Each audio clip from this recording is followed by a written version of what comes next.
mic. Yeah. All I need is one mic. Yeah. All I need is one mic. Hey everybody, welcome back to One Mic, where I watch shit so you don't have to. And today I'm here to talk about Season 1, Episode 8, the season finale of HBO Max's Peacemaker, entitled It's Cow or Never. Those of you who have been following along, it's not very many people, I get too many competition on these comic book shows, so a lot of these videos don't get a lot of views. But for those of you who have been following along, you know that I've been increasingly enjoying this show, and this episode was no exception. They knocked it out of the park yet again with the finale. It was interesting, it was fun, it was violent, it had some great emotional moments. It's kind of tough to put into words how good this show is because it's so unique. It's not unique for James Gunn, but it's unique for something that I would consider to be really good television. But it's one of those things where like they just do everything right. And this episode was kind of like I'm not going to need to spend too much time on it because not a lot happened, but it did everything right. Actually, when I say not a lot happened, I don't mean in that sense. I just mean like there's not a lot of bullet points to talk about here. It was just a very like, okay, we got to go get the cow. And that's essentially the entire episode. But yeah, it was a pretty perfect finale for a show that coming out of the Suicide Squad movie, I thought, Cena did a pretty good job with this Peacemaker character. And when I found out there was going to be a series, I thought, okay, I'll check that out. I expect that'll be pretty entertaining. And it ended up being so much better than I thought it was going to be. And I could say with pretty strong confidence, this is probably going to end up in my top 10 for 2022. And it's not because it's some, ridiculously artful and well acted and well photographed masterpiece of a television show, but it's one of those shows that it knows what it is. It delves deep into what it is and gives you all of that every episode and does it really well. Like I mentioned, the humor, the violence, they managed to find a way to, I guess you could say like, not necessarily humanize these characters, but give them a little bit more make them a little bit more three-dimensional. They go for some big emotional moments throughout the course of the series, and these moments really land, and it's because they've taken the time to build up to these moments rather than just trying to give it to you arbitrarily, like, hey, here's a scene that should make you sad, and it doesn't mean anything to you. But the fact that they were able to balance all of these things and successfully pull off all of these things, including making an interesting story that on paper sounds completely and utterly ridiculous, but by the end of it, you're totally like, if you're talking to somebody about it, you're like, yeah, so the butterflies did this, and and it's like they're eating from this cow, but it looks like a caterpillar. Like, it sounds ridiculous, but they've done such a good job with taking even a ridiculous storyline and making it super interesting. So I'm going to talk about the episode of actually only a little bit, because really this episode is kind of essentially, it's in three parts, like the setup, the execution, and the aftermath. And the meat of the episode happens in the execution, and that's kind of where all of the entertaining stuff happens. So, like I said, the episode is about the quest to get this cow out of here so that these butterflies don't have anything else to feed on. See, that sentence is not a sentence you say for a top 10 television show. But that's the plan. So they lay out a plan during the setup portion of the episode that, Peacemaker has a few helmets. I'm not going to go into like great detail about it, but Peacemaker has a few helmets. They devise a plan using the various abilities of these various helmets that will essentially kill the cow. They start to put the plan into motion, but there's some issues with Eagly not quite understanding instructions.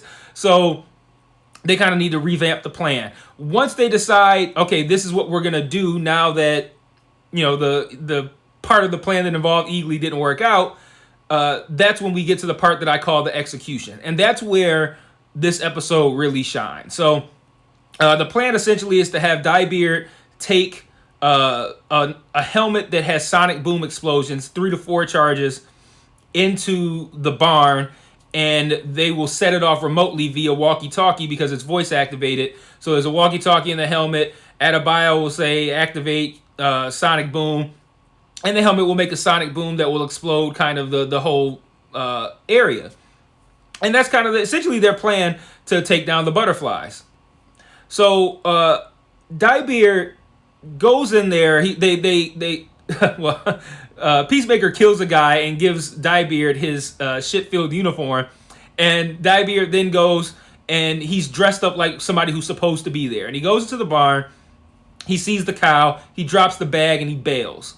And one of the better moments of this whole series is the cop who was the not assistant, but the partner to what was her name? Agent Song. She's currently possessed by the Goth butterfly. So the male partner of her, he stops Diebeard and he's like, "The human that you possessed, why'd he do that with his beard?" And we're all sitting there kind of like, okay, they've stopped kind of with the Diebeard thing over the past couple episodes, but we heard Peacemaker drill into what's fucking name? Economos over and over about this Diebeard, which he continually refutes as being the case. And there's a long pause, and we're wondering, is he gonna admit it? Is he gonna lie about it? Is this gonna be a moment where we find out that he actually did have a dyed beard? And they do this incredible scene where he talks about feeling alone, wanting to look younger, wanting to meet people, and that's why he dyes his beard. And then he got lazy with it, and he's like, the most importantly, I thought nobody would notice until I met this guy, and he kept rubbing it in my face. And I'm like, this is such a good scene. And I'm like, it's kind of like last week with Peacemaker crying and the piano scene and stuff like that. It's the things where it's like, you don't think that these sorts of scenes are possible in this type of show, but when you lay the groundwork for them and you get there, you actually feel something because we've done the proper steps to make these scenes land. And I would have never thought that all of the shit talking about the dyed beard in those first maybe like 4 episodes or so would end up being something that's one of the better scenes in the whole show, where Economos admits that the beard is dyed, and it's like this tearful monologue. And I'm like, in awe of how this show manages, as goofy as it is, to successfully nail these big emotional moments. And I'm just like, man, what a great show this is. And so he gets out, and they do the sonic booms. And when I say he gets out, I'm leaving a lot of shit out. But at the end of the day, he gets out. They do the sonic booms, and essentially the barn caves in on the caterpillar / cow. Not completely. It's still alive at the time, but it looks like by and large, the mission has been successful. And now it's time for Peacemaker, Vigilante, and Harcourt to go in there and basically kill off all the butterflies. And man, what a cool... Like, I just put in my notes, what a cool fucking scene. They walk in slow motion to the show's theme song, and you got fucking Vigilante cutting off heads, cutting off arms. You got Harcourt shooting everybody up. You got Peacemaker doing all kinds of cool shit with his shield, which I don't even know if we've seen him use at all in the series up to this point. But it's packed with action. It's packed with violence. It's highly stylized. You get the fucking theme song that at this point, I think we're all in love with the theme song and the opening and all of that shit. We get basically this final battle to the tune of the theme song, and it's just perfect. It's the perfect way to end this series. And again, thoroughly impressed with the way they handled the execution portion of this episode. Those 2 scenes, the fight scene and the dyed beard scene, were great. And I couldn't think of a better way to end this series. So a couple of thoughts to wrap up. So after it's over, well, not after it's over, after the execution piece is over, we kind of get like here's where everyone's story ends up at. Adebayo goes back home to her wife. Diebeard goes back to Belle Reve. Harcourt gets shot during the execution portion of the episode. Looks like she's probably going to die, but she gets taken to the hospital, and we see her learning to walk again. Vigilante and Peacemaker are up to no good as usual. He also got shot and was taken to the hospital. Seems okay. And wait, no, that's it. Adebayo, Diebeard, Peacemaker, and Vigilante. Yeah, Harker. So that's basically where everyone else ends up. But there's a really cool moment. And, I called it a cool moment, but I'm sure there are going to be some people who are going to watch this that are probably fuming. But the butterflies essentially try to convince Peacemaker to join them, the golf butterfly. And she essentially says, you know, we came here because our planet was all fucked up and your planet had the resources we needed aside from being able to sustain us via food. So that's why we brought in the cow. And then we noticed that basically you guys are doing the same shit we were doing, killing yourselves off for all kinds of like reasons that you shouldn't be doing. Essentially, it gets very political, the message. Kind of like, you know, you've allowed like the media and politicians to make you prioritize things that aren't important and to make you overlook things that are.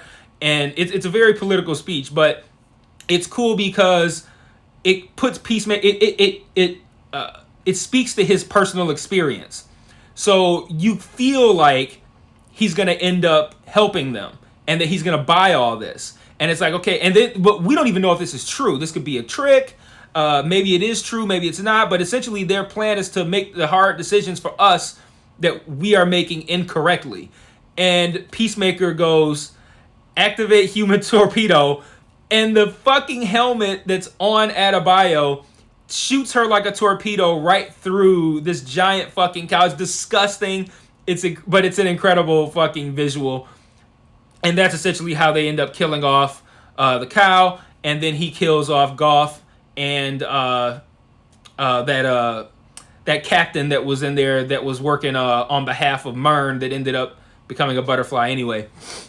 And yeah, that's essentially how the episode ends. So the torpedo thing, great use of that. And then lastly, there are some cameos, and they were pretty impressive. I didn't expect any cameos at all, so the fact that we got some good ones is pretty cool. So earlier in the episode, Adebayo is basically laying out for her mother how important this is, but how seriously understaffed and undercapable they are of pulling off this plan. And she goes like, can you send a Justice League or something? And we're all kind of like, yeah, whatever. He's not going to send the fucking Justice League. And as they're leaving, we see like the silhouette of Superman, Aquaman, the Flash, and I think Batman. I can't recall. But because I didn't even get to see all of them before they kind of like changed the shot. But I'm thinking like, oh, okay, this is cool. The Justice League shows up late. Peacemaker's like, yeah, fuck you guys are late. I'm like, okay, this is cool. But as he walks through the group, we actually do see Jason Momoa and Ezra Miller. So that was kind of cool to get those cameos. And then later we see Viola Davis again as Amanda Waller watching Adebayo tell everything on TV. Everything about the butterflies, everything about the Suicide Squad, and the whole idea of giving villains time off their sentences to do shitty jobs, like everything. So we end in a place that kind of, I feel like, sets up for an interesting season 2, which I'm certain the show will get. And yeah, what a great season. What a fun show. I'm glad I watched it. If you guys watched it, I'm glad you watched it because I'm sure you enjoyed it. And I will be back to cover season 2 whenever that happens. And until then, peace.